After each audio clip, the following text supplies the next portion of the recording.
Әмді Нұрәли аблызның bir yılınızdaki 8760 saat namlıq əsrini anıltımız.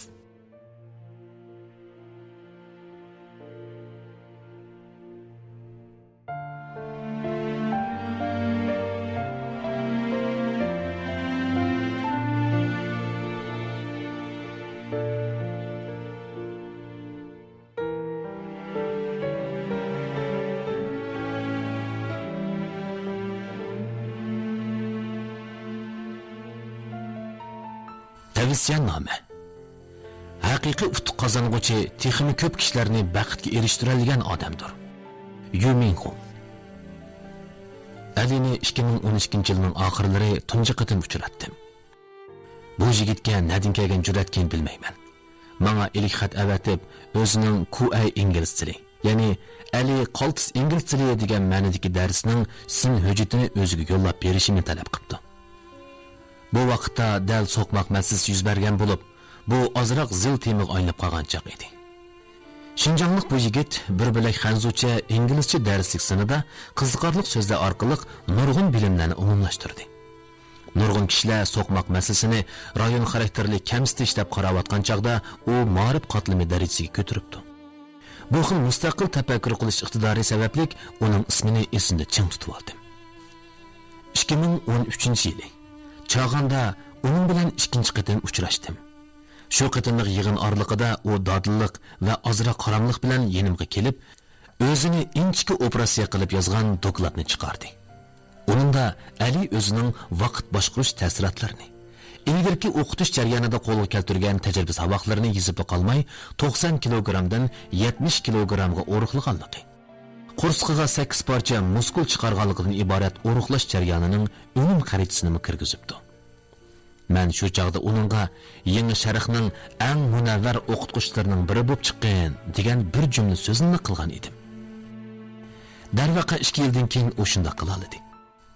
U yangi sharhning 20 mingga yaqin o'qituvchilari ichidagi eng yosh notiq aylandi hamda yangi sharh guruhining o'qituvchilik vazifasini ustiga oldi. Shundaqla jamiyatning har qaysi sohalarida xili zo'r ta'sirlarni qo'zg'adi. Nurg'un kishilar Alining qat'iy irodalik, azaldan voysamaydigan, va'dasida turadigan bir tarafini ko'rgan bo'lishi mumkin. Yoshlarning qaram, hatto ojiz chog'lari bo'ladi. Bir mezgil Alining kayfiyati to'limi sulg'un chog'lari bo'lgan. Shu mezgilda menga bir qancha parcha ilk xat avatib, burunqi xizmat o'rnidan ayrilib, oliy maktab o'quvchilariga dars o'tishga chiqqanligi ancha to'g'ri bo'lmagandek his qilayotganligini aytgan edi. U hatto tushkunlashib ketaladim, psixik doktorga ko'rindim degan edi. Elim yaxshi, u g'olib keldi. Oilaning og'ir yukini ko'tarib qolmay, bir qaltis odamga aylandi. Otasining xizmat ustida qurbon bo'lishi uni hayotlik haqida yangi ta'sirotga ega qildi. Shu chaqda u mundaq deydi: "Men uchratgan odamlarda, men qilayotgan ishlarda mening sababimdan oz-to'la yaxshilanish bo'lsa-da, mana shu kifoya. Har kuni soat 7 dan burun o'rnidan turib, mikroblogida kishilarga ilhom bag'ishlaydigan narsalarni ham baharlaydi. Kitob o'qiydi, badan chiniqtirdi. O'zini tizginlash iqtidori har qancha kuchli odam bo'lgan taqdirdami, har kuni yarim kechagacha xizmat qilibmi, ats yanala soat 6 da o'rnidan turib ketish haqiqatan jaboliq. Bir necha qatim yarim kechada undidarda xizmat to'g'riliq paranglashib o'tib, u tuyuqsiz yo'qab ketdi. Keyin bilsam, charchab ketganlikdan ustalga beshini qo'yib uxlab qolgan ekan. Ali o'zining qiyinchiliklarini oldirab tilga olmaydi. Boshqalarning uningga qilgan yomonliklarini hargiz debmi yurmaydi. U faqat qilishga tegishli deb qaragan ishlarini un-tinsiz davomlashtirdi. Texmi ko'p kishilarga yordam qilishga va illiqlik his qildirishga butun kuchi bilan tirishdi. Uning samimiyligi hargizmi ishning epini bilmaydigan soddaligidan emas. Uning beshiga kelgan mushkulotlar mutlaq ko'p qism tanqishlarining bardoshlik berish shaklidan eshib ketgan. Mayli munbarda, mayli turmushda bo'lsin. Uning optopdek ichilib turgan chiroydan kichikkina kulanginimi topolmaysiz. Uning samimiyati odamni ta'sirlantirdi. 3 yil. Min necha kecha kunduz. Boshqalarga keng qo'rsoq, ammo o'ziga talabchan bo'lishni qat'iy davomlashtirib kelgan Ali mukammal odam bo'la olmasligi mumkin. Ammo u o'zini mukammallashtirish yo'lidagi tirishchanligini bir kunmi to'xtatib qo'ymadi. Buningdan 20 necha yil muqaddam men chet elga chiqish orzusi bilan yashagan edim. Turli sabablar tufayli bu orzuyimni hozirgacha reallikka aylantira olmadim. Keyin yangi sharhni qurgandan keyin hayot yo'limdagi yana bir imkoniyatni bayqadim. Yana jungolik o'quvchilarning ingliz til o'tkulidan o'tib, chet elga chiqish orzusini reallikka aylantirishiga yordam qila oladiganligimni tunib yetdim. Bu ma'lum bir imtihondan o'tib, chet elning unvon kinishkalariga ega bo'lishga munosabatli ish emas. Texmi muhimi o'ziga ishonishga, izzat, hurmat, g'urur yetildirishga munosabatli ish. Bugungi kunda Andilish 26 yoshga kirgan Ali utuq qozong'uchi, munavvar yosh, aktival energiya taratquchi, irodalik yigit degandek turli yaxshi sifatlar bilan sifatlanmoqda. Men uningdan qobiliyatli odam bo'lishni qanday tushundiganligini so'ragan edim, u menga keskinlik bilan umrdan uzun ishlarni qilish deb javob bergan edi. U sizga sirliq retseptlarni yezib bermaydi. Faqat to'g'ri usuldan foydalanib, texmi yaxshi odamga aylanishning to'g'ri yo'llarini chinlik bilan aytib beradi. Chunki u o'zi shu yo'lni o'ngishib besib o'tgan. Alining muvaffaqiyati navbatda utuq qozonish uchun kurash qilayotgan yoshlarga g'alaba qilishning haqiqiy mavjud bir imkoniyatini ko'rsatib berdi. Bir odam hech qanday orqa ko'rinishi bo'lmagan taqdirdami, kecha-kunduz bo'shashmay kurash qilish irodasiga tayinib, kuchni markazlashtirish orqali ma'lum bir sohada natija qozonish orqali o'ziga tava bo'lgan bir dunyoni yarata oladi. Mening texmo qoyil bo'lganim shuki, nafsoniyatchilik, shaxsiyatchilik yo'lliq bo'lib ko'rinayotgan bir vaziyatda Alining hujudidan haqiqiy ijtimoiy mas'uliyat tuyg'usini ko'rdim. U o'zini kuchaytirishga ahamiyat berib qolmay, xili zo'r zehni quvvatini boshqalarga yordam qilishga sarf qilyapti. Hayotning qimmati va ma'nosi donliq maktab, boylik va martabadan ifodalanmaydi. Albatta, haqiqiy muvaffaqiyat texmi ko'p odamlarning yo'lini yo'rtishdir. Abdurdin 2011 yili 6-oyning 14-kuni kech soat 11da otam Abdusaydin Shinjongning Qo'rg'os noyasida quyosh energiyalik yo'l chirig'i o'rnatib etib, xizmat ustida qazo qildi. Shu yili u 51 yoshda edi. Shu chog'da mening Beijing universitetini bitirishimga faqat 15 kunlik qolgan. Yurtga qaytib, otamni yerligiga qo'yib, ayrilish azobida puchunlayotgan onam va singlimni o'rlashtirib bo'lib, yana Beijingga qaytib keldim hamda chiqish yo'limni tepish uchun mushu shaharda qoldim. U chog'dagi men bir oqpishmoq bodak edim. Xizmatda qanday ishlashni bilmaydim. Qonitim sungan, makonsiz qolgan edim. Kech-kunduz zinib turgan sonsiz chiroqlar bor buovat shaharda men uchun yiqilgan bir chiroq yo'q edi. Men uchun yiqilgan u chiroq o'z yurtimda, ko'z yetkisiz yiroq bir joyda qolgan edi. Meni kutib turgan uzun ham egizbaz yo'llarni o'zim yolg'iz menishim, texmi og'ir mas'uliyatni zimmamga ilishim kerakligini bilatdim. Hurmatli otamning chiriqini o'zimning usulida mangu yondirishni o'ylaydim. Nurali Oblis 1-bob. Nima uchun shuncha tirishibmi unumini ko'ra olmaymiz? Yoshlar hamisha dunyo bilan so'zlashmoqchi bo'ladi. Lekin bu dunyoning siz bilan paramlashqusi yo'q. Talantingiz urg'ib turgan, hayotiy kuchingiz to'lib toshgan, sarvozzoda ko'z bog'laydigan iqtidoringiz bo'lgan taqdirdimi, bu dunyoning shafqatsizligiga tang tura olmaysiz.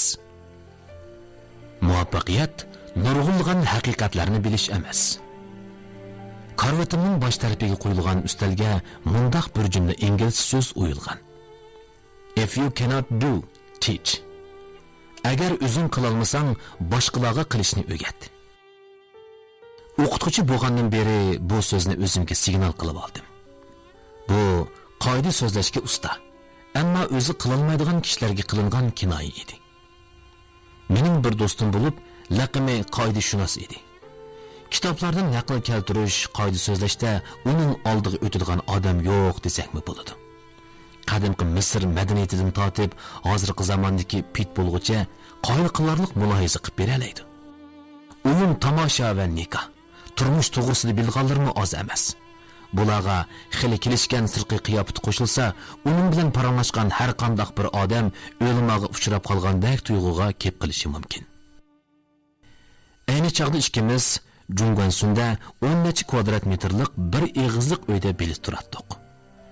Jungwansun Beijingning avat yeri hisoblanadigan bo'lg'ashqa, uyning kichik bo'lishi qarmay, ijorasi xeyli qimmat edi. Bir kuni tushdan keyin ikkimiz deraza tubida o'ltirardik. U ikki barmog'i orasiga qistirib olgan tamakini kuchab bir tatib, ondan isni oldirmay puylab chiqargandan keyin mundaq dedi.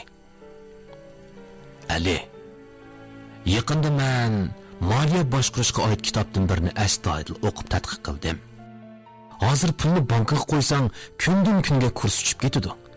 Putuq qozonish uchun, Beijingda yo'l tepish uchun, tuzukroq yashash uchun, shirkatda oddiy xizmatchi bo'lishdan boshlasang, har yili maoshing oz-ozdan o'sib, 5 yilda bir qatim aminang o'sidi desak, bir umr tirishgan bilanmi hech ishni boshqa ilib chiqilib bo'lmagudak.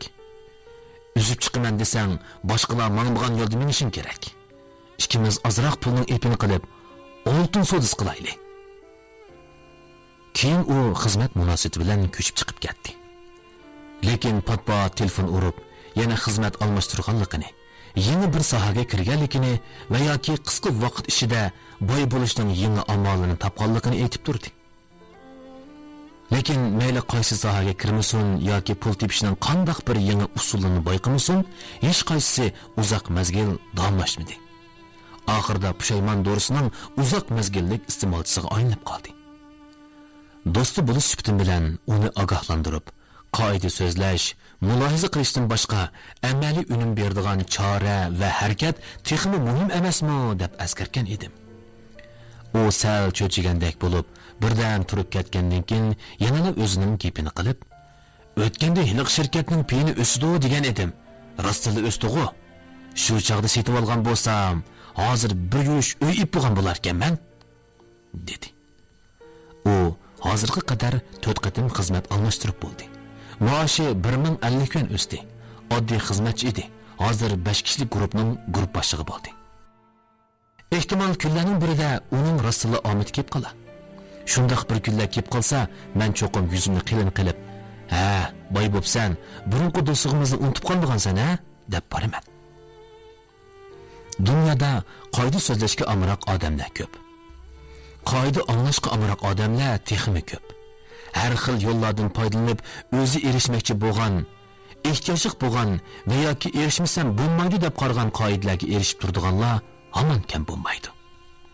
Lekin qoidada rostili shuncha asqatamdi. Ingliz tili o'rganish to'g'risidagi leksiyani anglab bo'lgandan keyin yarim yilda TOEFLdan o'taman. Amerikadagi palonchi dongliq oliy maktabning o'qish mukofot puliga erishiman deb o'z-o'zingizga qasam qilasiz. Lekin o'qish mukofot puliga rostili erishganlar hamon oz bir qism kishilar bo'ladi. Dongliq korxonchilarning nutqini anglagandan keyin hatto ilhom baxsh bir jumla so'zni ko'rib qiliblar. Qini qizib, qattiq tirishsalar bir shirkatning bosh ijroiya amaldori bo'lib, sohib jamolga o'ylanib, turmushning jumlami cho'qqisiga chiqadigandek tuyg'uga kelib qoladi.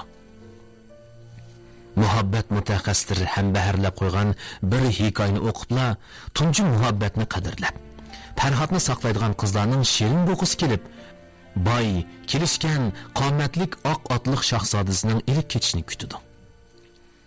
Qoida o'qishga tayiniblar turmushni tushunmoqchi bo'lish ko'p qism kishilarning g'oyasini amalga oshira olmaydiganligidan derak berdi. Hatto ba'zi donliqlar o'giziga chiqib olgandan keyin shotini tatib oladi. Ondan o'z vaqtida men tirishchanligimga tayinib uchib chiqqan, sizmi qila olaysiz deydi. 1 yil o'tib ketdi. Chet elga o'qishga chiqa olmadingiz. Hatto maktabni a'lo natija bilan bitkazolmadingiz. Xizmat izlab 100 turani imtihonga borganingizda 4-6 darajadan o'tgan kompyuter daraja imtihon kinishkilarini hozirlagan o'quvchilar xizmat ishlagan raqobatchilaringizning bahli ko'p ekanligini bayqaysiz. Tasavvuringizdagi oq otliq shahzodingizning hashamatlik tomosha so'rinlarda yurganligini va yoki bir to'p soyib jamollar o'rib olgan holatda bayqaysiz. Qarg'ulachi istifa berib, ot Oylaxonga, yo'l Sarixonga deb bir mahal oylanib, yana boshdagi o'rningizga qaytib kelganingizda hamma ishni boshdan boshlashga majbur bo'lasiz. burunqi xizmatdoshingiz endilikda boshlig'ingiz bo'lib qoladi. Nurg'un kishilar mijozini mo'chalga, ya'ni yulduzlarga, tirishchanligini hikmatlik iboralarga, imtihonni talaga bog'lab qo'yib, orqadan o'ziga shuncha ko'p qoidani anglabdiman, turmushim yana yaxshilanmadi deb o'ltirdi. Yoshlar hamisha dunyo bilan so'zlashmoqchi bo'ladi. Lekin bu dunyoning siz bilan paranglashqisi yo'q. Talantingiz urg'ib turgan, hayotiy kuchingiz to'lib toshgan, sarvozlarda ko'z bog'laydigan iqtidoringiz bo'lgan taqdirdimi, bu dunyoning shafqatsizligiga tang tura olmaysiz. Yoshlar osonla o'zidan gumonlanib qoladi. Ondan turmushga bo'lgan ishonchisini yo'qotib qo'ydi. Shuning bilan odatdagi shu yo'lga mangadi. Halbuki turmushning go'zalligi shu yerdiki, mo'jiza hamon yuz beradi. Muhimi mo'jizaning oshqishi to'g'ri usulni tepish kerak.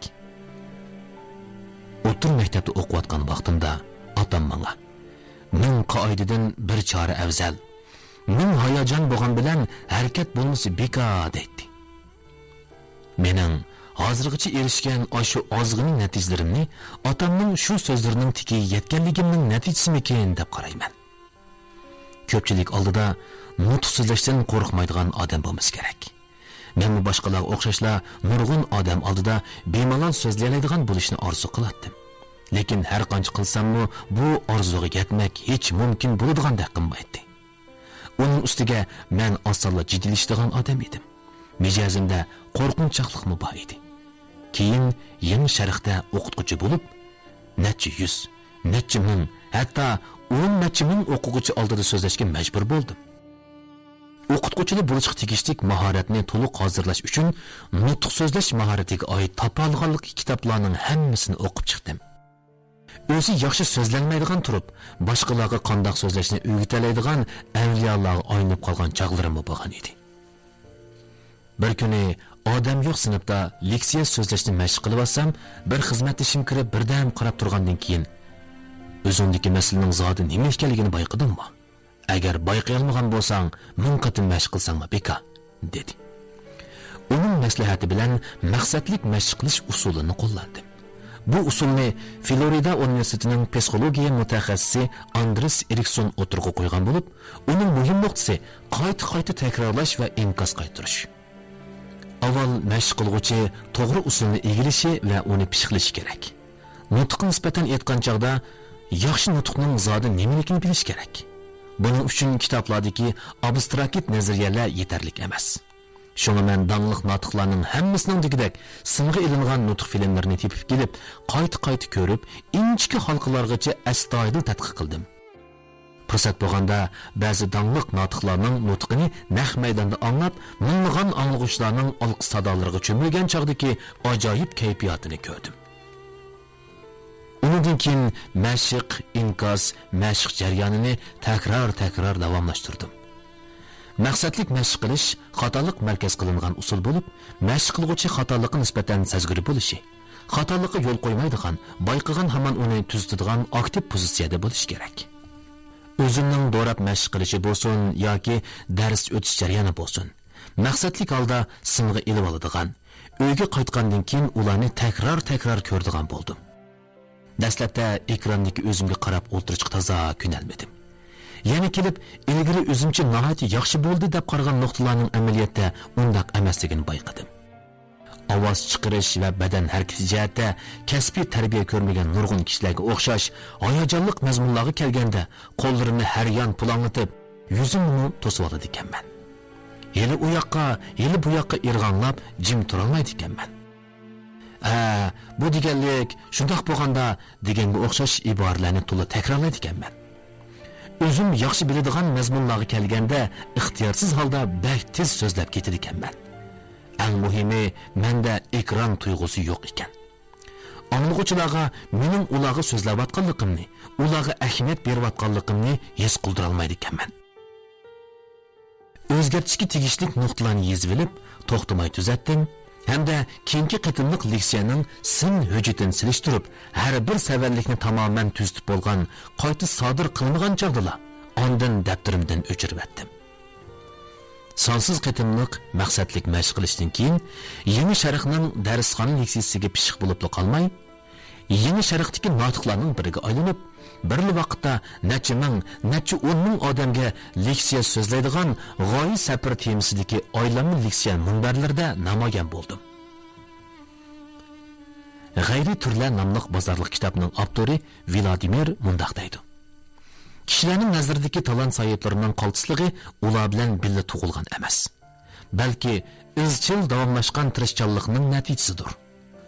10 ming soatlik tovlanish har qanday bir oddiy odamni oddiylikdan halqitadi.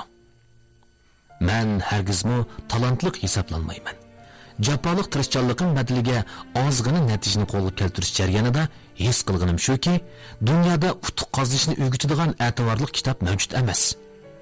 Eng oddiy ishlarni voyaga yetkazgan vaqtingizda muvaffaqiyatga tabiiy holda yaqinlashgan bo'lasiz.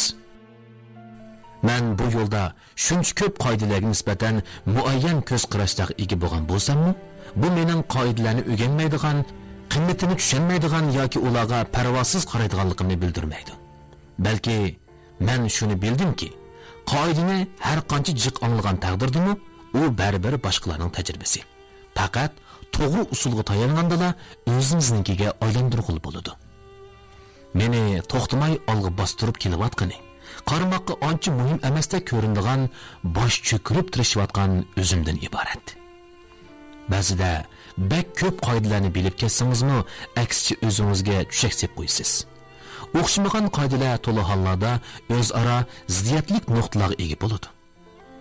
Maslahatlar ba'zida bir-biriga zid bo'lib qoladi. Ba'zilari ochiq, ba'zilari tatliq, ba'zilari battam, ba'zilari chuchmal bo'ladi. Aralashtirib iste'mol qilaversangiz, qo'rsoqni og'irtib, qadamni ostilatib, qalbingizni qalaymaqon qilib etadi. Ba'zida qoida va naqllarni bir chetga qo'yib qo'yib, oldi bilan bir qadam menib, ondan tajribalarni yakunlab, xatoliklarni tuzatgan afzal. Shunda qilgandala ko'p biladigan, ammo hech ish qilmaydigan, oxirida hech narsani o'zgartirmaydigan, hech ishni boshqa ilib chiqolmaydigan odam bo'lib qolishdan saqlangan bo'ladi. Bu kitobda qoidani so'zlanadi. Ammo qoidadan ko'ra usul ko'proq so'zlanadi.